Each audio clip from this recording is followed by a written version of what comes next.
அனைவருக்கும் வணக்கம். என் பேர் தேகமிழா. நான் இந்திய அரசு உதவி பெறும் தொடக்கப்பள்ளியில் 5ஆம் வகுப்பு படிக்கிறேன். நான் ஒரு ஆதார அட்டையை எடுத்திருக்கேன். நான் 4 ஊஸ்தன் கப் எடுத்திருக்கேன். 4 பவுல் எடுத்திருக்கேன்.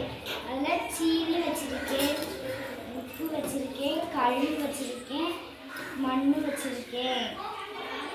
இப்போ 4 ஊஸ்தன் கப்பில் தண்ணியில் சீனியை போட போகிறேன்.